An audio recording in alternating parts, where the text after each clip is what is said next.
Welcome to the Daily Dish with New York Times bestselling author Leanne Ely. Putting vibrancy back into your everyday life and feeding your heart, mind, body, and soul. Join us every day at 1 p.m. Eastern for Motivational Monday, Tuesday's Tip, Wise Woman's Wednesday, Thirsty Thursday, Food Fight Friday, and of course Q&A, where no question is off limits, and Soulful Saturday. Here is your host, Leanne Ely, and the Daily Dish.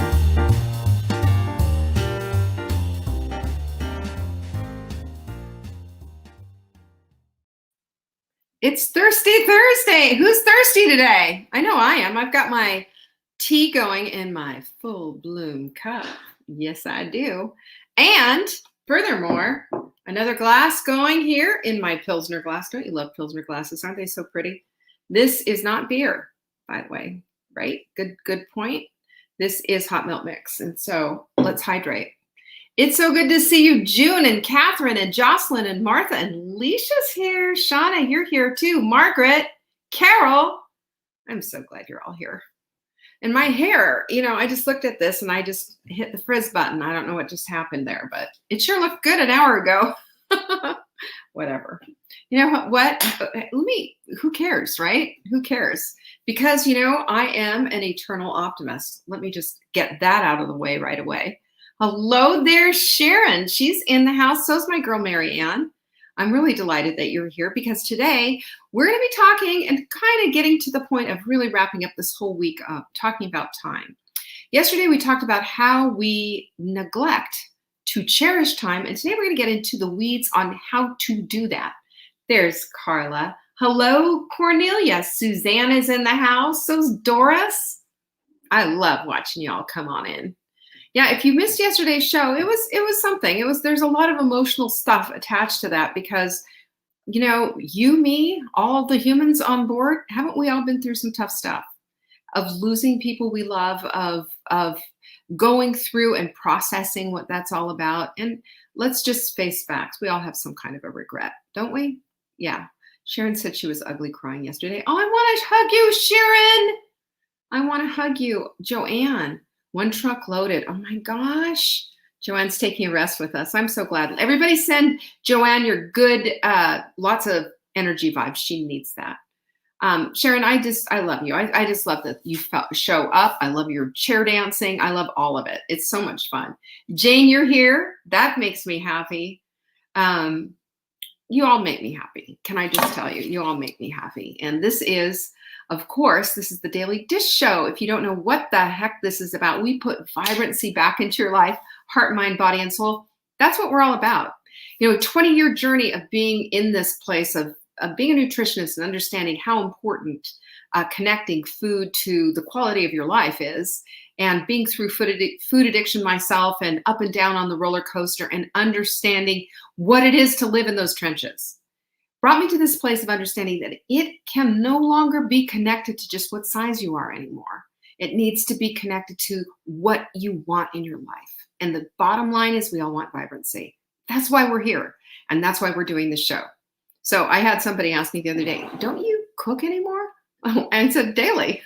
But I have found that I can move out of the kitchen just fine, thank you very much, without a skillet in hand and get on with my life just fine. So that's why I'm doing all that I'm doing here. Hello there. I see Margaret in the house.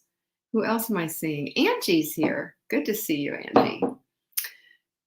Anyway, so that's why we're here. That's why we get together. That's why we collectively love on one another the way that we do. And we have the intense community that we have, which I never for one time take for granted. It's everything. It is everything. We are in the midst too right now of going through I'm going to say our pre-sale time of our full bloom tickets. We had our first release. They're gone. Done. The second release is now out. Now I say this, there are limited seats. There are only so many chairs and so many butts I can put in those seats. So if you're considering coming to this event, which is on September 10th, 11th, and 12th, then you're going to want to get your ticket purchased because they're flying. I could not believe how many we sold. I was thinking, maybe we'll sell 10%. But no, we sold a heck of a lot more than that. And that just tells me, what does it tell me? They're going to go. So go get your ticket now. Of course, for the virtual tickets, we can sell a bazillion. So let's sell a bazillion. What do you think of that idea? Hi, Gwen. Hi, Sarah. Yes, we have 1 week left, the Hot Milk 30. How is everyone doing? I've seen a lot of success, and I keep looking at your glowing faces. That's telling me something. Hi, Denise. Teresa. Pretty name. I always say that because I do love that name. I think it's so pretty. So, I mean, this is where we are right now. This is exactly what's going on. This is what I'm telling you about. And I'm telling you because when we cut it off, we're going to cut it off. And I know there's going to be unhappy people. So don't be one of those people. Go get your ticket. savingdinner.com/balloon. Here's our quote of the week. There's beauty in everything. Just not everybody sees it. That's kind of what we're talking about too. I mean, when you're cherishing your time too, that's what we were talking about yesterday, and then moving into the next part of it. Hi, Lily and Juanita and Vanessa. Good to see you. Same thing, right? When that happens, when we have that moment where we're just going, oh man, I'm missing out on these moments. We're missing out. I'm going to go through and show you how you can get into the place of being mindful so that you stop missing the cherishable moments. Because this is important. This is your life we're talking about. This is not just, some Kodak moment. This is everything. It's all the things. There's Debbie. She's driving. Be safe, Debbie. Our tools are thebomb.com. And of course, you know what they do. They help you set up your environment for success. You need positive things around you, positive things that you're reading. You need to let the psychological, physiological, you need to let all the things do their thing in you. It takes a lot to change our minds. And the more our senses are involved, the more we're apt to do the things that we really want to do and stop fighting against ourselves. This is how we get into alignment. I call it the alignment assignment. Because when everything is supportive, then we start to do those things. It becomes much easier as we go. Difficult to start, maybe, but a lot easier as we go. So check it out at savingdinner.com/tools. And if you get the quote deck, which I've got this right here, the quote deck with all the cards, you'll get one of these clips. If you get the mindful mug, you'll get one of these clips. How about that? And also you'll find our journals there. Our journals are everything because they show you how to do a year's worth of goals in 12 weeks. And that's not to pile on and to make it hard. It's to show you how easy it can be done. Because it's a mindset thing. I'm all about that mindset stuff. Question and answer is on Friday. Send in your questions because they're coming tomorrow. And we're changing up that format. We're going to start recording them. So I'm going to take Fridays off, take doggy to doggy daycare and do things out there in the world like a human. Woo! Live dangerously. So I'm going to want you to get your questions in by Thursday morning. Okay, deal? Send them into support@savingdinner.com and in the subject line, question for Leanne on Friday. There you go. And then the last thing in the world that I want to tell you about is something that I have to keep my lips shut about, which you know me. This is the thing that I'm absolutely going out of my skin over, and that is our gala that is on July 13th and the 14th. July 13th and the 14th. Do you know what? You are going to pop right out of your seats from the very minute we start the show. You got that? The minute we start the show, you're going to want to be on time, and you're going to want to come to the morning and the afternoon and the evening shows. 2 different shows, 2 different things, 2 different platforms. It's off the chain. We have been planning and planning and planning. Plus, we have some surprises. What can I tell you? I might even have a surprise guest or 2. You never know what to expect with us. Mark your calendars, okay? Savingdinner.com, I think /gala to get it, but I could be wrong about that. Page isn't probably built yet. So that's all about that because you're going to want to be signing up for the crowdcast that night. We've been talking this week about just the preciousness of time. And when you know about the preciousness of time, when all of that starts to come into mind, where you start to say, oh yeah, time is really precious. You know exactly when that is, right? Hey, Linda, good to see you. You know what it is. That time comes in and it says to you, this is precious when something unexpected happens. Somebody you love gets, injured or hurt or killed, God forbid. somebody that life cut short, somebody that something happens. You've been there. You've all been there. And I will tell you that there's no such thing as getting over somebody. Time heals all wounds. You hear that. And there's no such thing as getting over something. It's just you handle it differently. And I'm also really, one of the things that I get really kind of sick and tired of is, hi, Flynn. Hi, Susan, Emily. So good to see you. I get really tired of people like comparing. Well, you think that's bad. Well, for me, it was. And it was even worse because, and I think that when we get into this one-upsmanship of who had it worse and who had it harder, that we are diminishing and dismissing everybody else's pain. And what the point of this whole thing is, and why we're even talking about all of this, is how on earth, how we need to put ourselves into the place of cherishing every single moment, because we never know. We are not given a timeline ever. We're not given anything. And if you remember what Sarah said, you remember what Sarah said. Sarah said yesterday her father was given 6 months and he lasted 24 days. My dad was given like 3 months or something. He lasted 11 days. Same idea.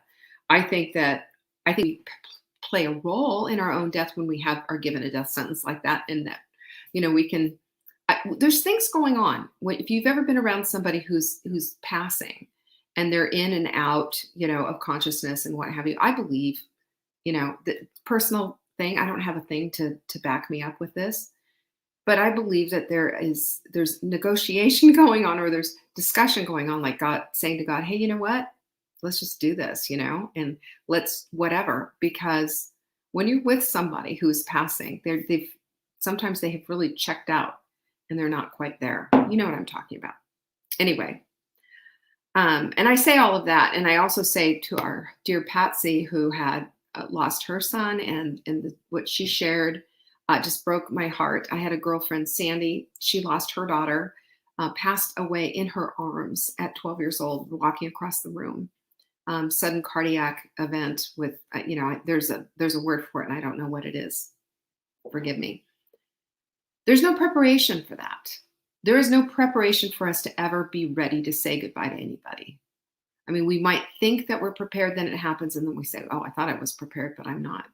My girlfriend, Christina Rasmussen, who wrote a book called Second First, and I strongly recommend this book to anybody with any kind of loss, to understand what it is to be put in the waiting room of what this grief stuff is all about. She was a grief counselor. And then when she lost her husband to cancer in her 30s, and he was in his 30s as well, she had to readjust everything and the way she thought about everything. And it brings us all back to this place of how grief magnifies the loss and that hole inside of our heart, and the connection that we have to perhaps looking back and regretting the times that we said, I am just, I wish I hadn't yelled at the kids for that, or I wish I hadn't rushed my mom through that shower, or whatever it is. And that's why I'm kind of bringing all this up, because it's a circle of everything. Oh, Lily, we're with you. You know that? We are with you, and we love you. And lots of prayers, as you know. But we're never prepared for this. We can't possibly prepare for something that we don't actually feel until we're there. We can imagine that it's going to be difficult.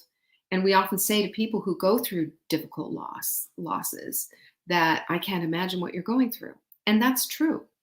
But what we can do is we can always be an encouragement to ourselves and to others to be the type of women who decide and make the decision that they're going to cherish every single moment, because we are all on that tenuous timeline of not knowing, period. We just don't know. So I think it's a bad habit then to miss out on these opportunities by being in this constant complaining, always finding the negative, instead of pushing that aside and saying, okay, so this is what I have, this is what I have, and this is where I am. These are the weird blessings in this whole situation. I mean, when I think about back to my mom's whole situation, and 5 years ago, right now we were going through the whole vigil of watching and waiting and somebody constantly being with her. It was tough. And then she rallied, and for her birthday, she seemed like everything was going to be good. And then, that oftentimes happens. And our hospice nurse let us know that happens. But there's an opportunity in anything to find to find something to hold on to cherish and to love and to say, at least we have this. Now, I'm not going to say that, of course, with, the worst imaginative thing that you can think of. I can't, of course not. But for most of this is how we can look at it. So with my mother, and selling her house, and I mean, we just made sweeping decisions. We didn't have time to waste. Sell your house, come here, live with me. I'll take care of you. It'll look like this, blah, blah, blah, until it got bad. And then I was like, hey, Mom, you know what you need? You need someplace where somebody can be on 24/7. And that's, that was the decision then that we made. And the thing that I look back on was we actively looked for, and I did it especially, I had to do it for the both of us. Because my mother was a hand wringer. I told you about that. And she, if it wasn't absolutely perfect, then there was something wrong and the whole world was going to fall apart. She was the little, chicken in the hen yard yelling, the sky is falling. That's just the way she was put together.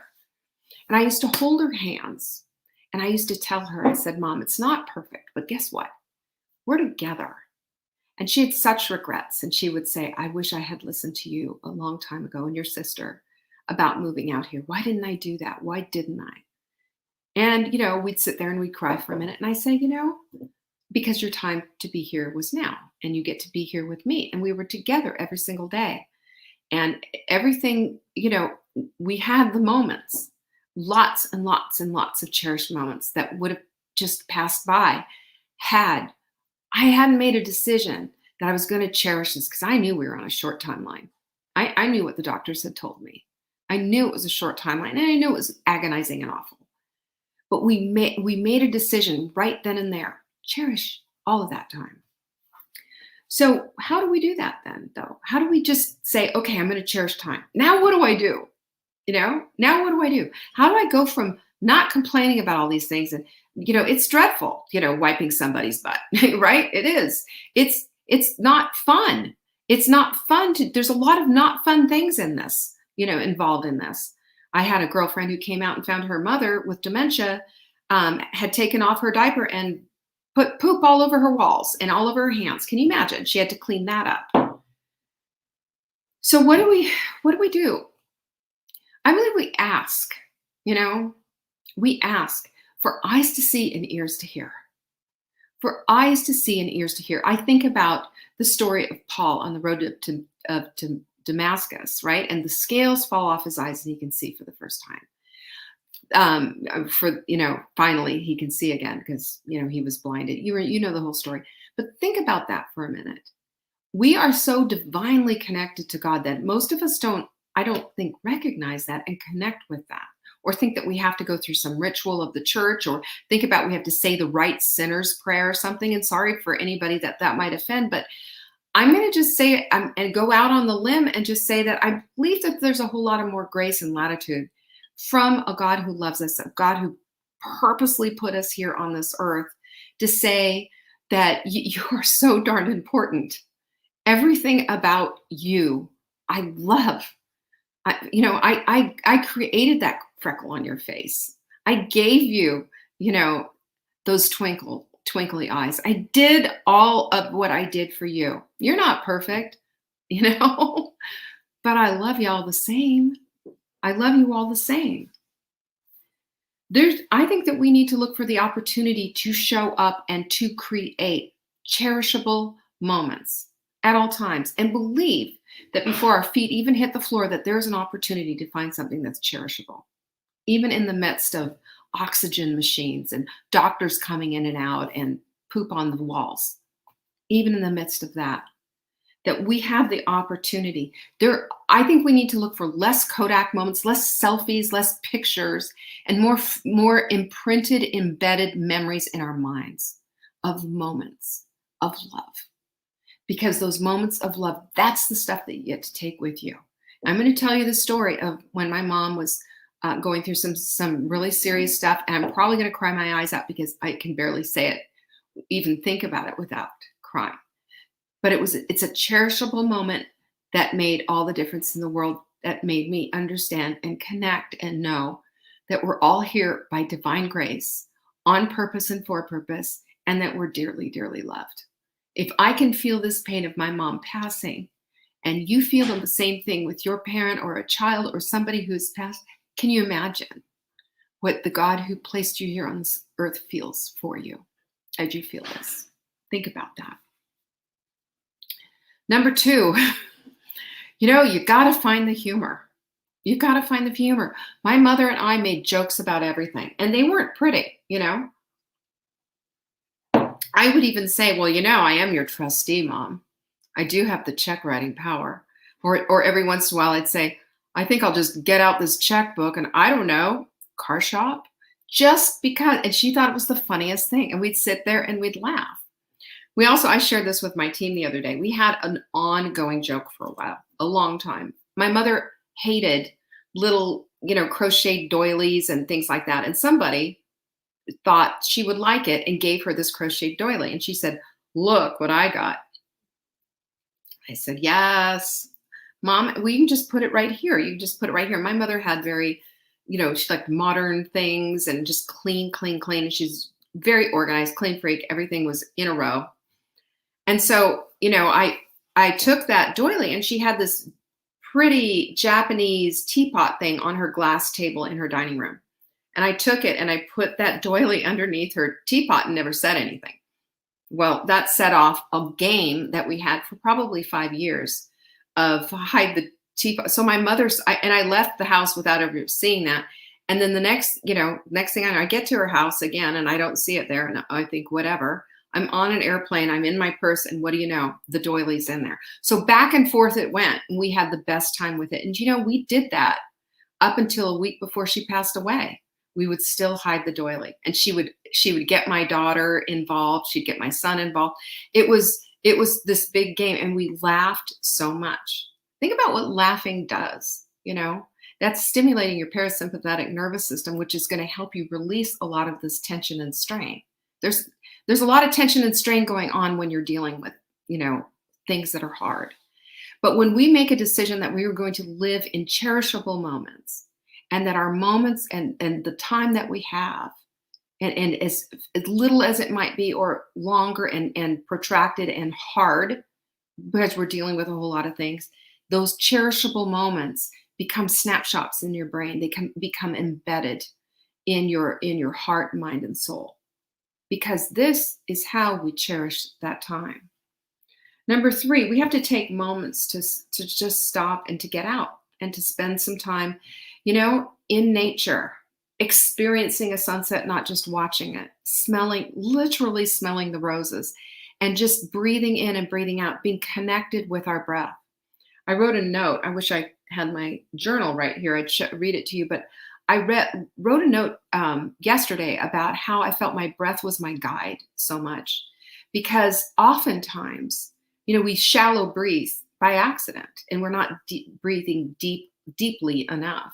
So if we start to breathe deeply, to breathe in, breathe in whatever it is that we need to, breathe in love, exhale stress, and say that even as we're doing it, just I'm breathing in love, I'm exhaling the stress, because our bodies listen to us at every moment. If we're telling ourselves all the time, I'm so exhausted, your body's like, okay, let's start cooperating with what she's asking for. It's not that simple. It's not, like that, of course, but it is something that we need to be recognizing, that our thoughts become our reality if we say it often enough. So we have to also take time out and take just a moment, take a bath, do self-care things that say, your time, your cherishable time is also cherishable time with yourself and not everybody else. Joanne said yesterday she saw 2 rainbows. It was great to just take in, and she felt blessed by them. That's just it right there. And that's a moment. When Caroline and Sam, my son-in-law, got married, it was in this barn down in Fort Mill, South Carolina, and it rained. And it was like this big cathedral barn. It was so beautiful. And it rained like gangbusters while they were getting married. And then they came out, the clouds were parting. And I think it's on my Facebook page, in my personal page with all the pictures. There's a double rainbow going right over the very top of them. And Fillmore Strunk, who's pastor, friend of mine, Episcopal pastor, Anglican pastor forever and ever, he said, surely God was in this place, was what he captioned the picture that he took of them. That, it, of course, made me cry my eyes out. That was a cherishable moment. And that was something that I will never forget. The picture is a reminder, but I saw it from my own eyes. And I remember sitting there thinking, don't ever forget this, Leanne. Don't ever forget this. They're holding hands. They're looking at the wind is blowing through there. I mean, it was just like a movie. There's a Bible verse in the Psalms, suffering may endure for a night, but joy cometh in the morning. You know, suffering is a part, unfortunately, of the human equation.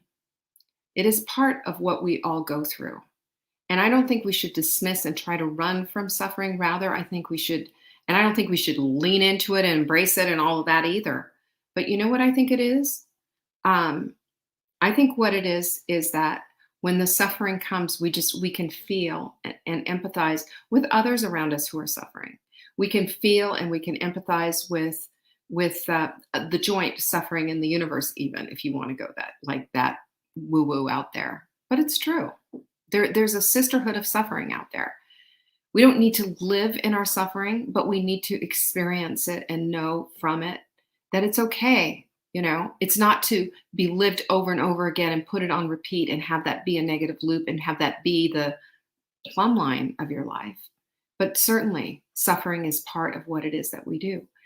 The joy cometh in the morning is that the sun does come up and the sun does shine again. And that there will be other times, not to dismiss, not to say that this was not a sufferable moment, not to say that the suffering wasn't valid, but to say that there will still be joy. There will still be other things. There will still be love in your life. When my girlfriend lost her 12-year-old daughter, I was telling you about, they made a decision. Oh my gosh. And how many years ago was this? I was like, her daughter would be a high school graduate now, I think. But they made a decision about 3 years ago to adopt, and they adopted a little girl. That's their joy coming in the morning. Does it replace doesn't replace anything. We can't replace. But what we can do is add in.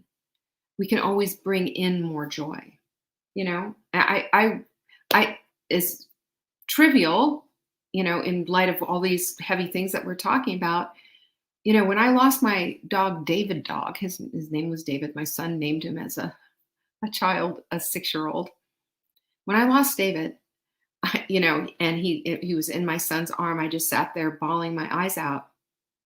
I said, I'll never be able to have another dog again, ever. Well, that little David dog, that little Lincoln dog out there, he sure reminds me a lot of how little David was. Not the same dog. Not a replacement of that dog, but certainly a new, different type of joy that came, 10 years later. That's how it works. That's our human experience jointly, all of us. No one gets an exempt card. No one gets to say, no one gets the card that says, hey, look what I got. It says I'm never going to suffer. It's just not true. It's just what we do with the suffering and how we experience the joy that will come in the morning. And not to compare them, but instead to experience that and to know that suffering happened for a reason, but it doesn't need to be the full context of what our life is. And then there's some real to do things. And I wrote to reflect by using a journal and to allow when it comes to come. The waves come, right? The waves come. All of a sudden, you'll have a moment where you're thinking about everything, and when it comes, and you allow for it. You feel it. It's not that it needs to be dismissed, but we also need to know that at some point we need to. It's time to move to the next thing, to allow for it, but then to not allow it to take over either. Does that make sense?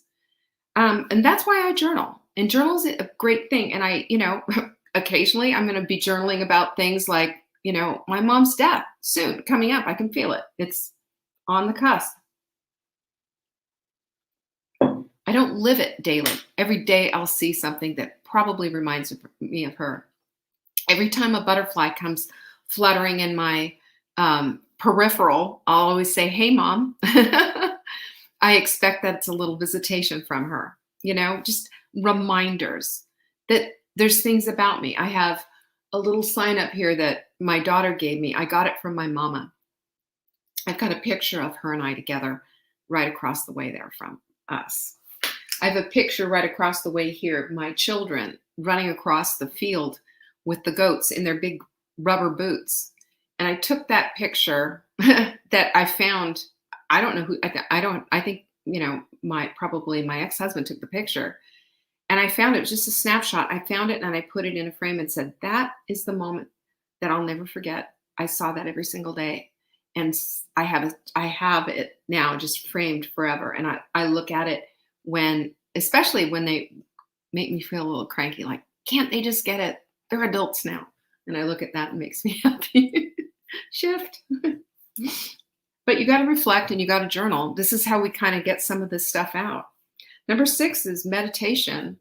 It is a centering practice to help you to be centered and to be inside of yourself and connected with all the things, with God, with the Holy Spirit, with your soul, with your own intuition, with your higher self. I believe that inside of us is just like this huge place of warmth and growth, or it could be small and stony like because we haven't let anything in. But if we want to grow and experience and be more connected, then we have to experience meditation and prayer. We have to. And number 7 is communicate and connect. Now, this cherishable moment, the thing that I was going to tell you about my mom, when my mom was passing, and you learn a lot from a hospice nurse, by the way. And if you have a hospice nurse, if you're dealing with a parent, I hope you have a good hospice. I hope you have a good hospice nurse, because there's these women and men who do this work are angels sent from heaven above, in my opinion. And my hospice nurse said this could happen, where she has this, it's like a death rattle is what they call it. And it's just this horrible thing. And sometimes they get emotional behind it. And my mother got probably one of the worst things. And she was in a assisted living place, and the loudness of it all, my kids were crying and upset. Nobody wanted to be around. You could hear it down at the nurse's station. And I was upset. So I kind of came in there, and I saw my mother, laying in just the changes of the face and everything. And I got into bed with her, and I held her and cradled her in my arms like a baby, her head.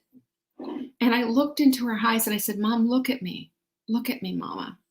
And I said to her, you can leave now. We're all okay. We're all here. And we love you. You can take our love with you, and I am going to keep your love with me. That's never going to leave. We will never lose that. You might go somewhere else, but we're never going to lose that. And she quieted. She quieted, and she just looked into my eyes. That's a connection. That's a connection. And that's how we build these cherishable moments, so that when we have time where we have to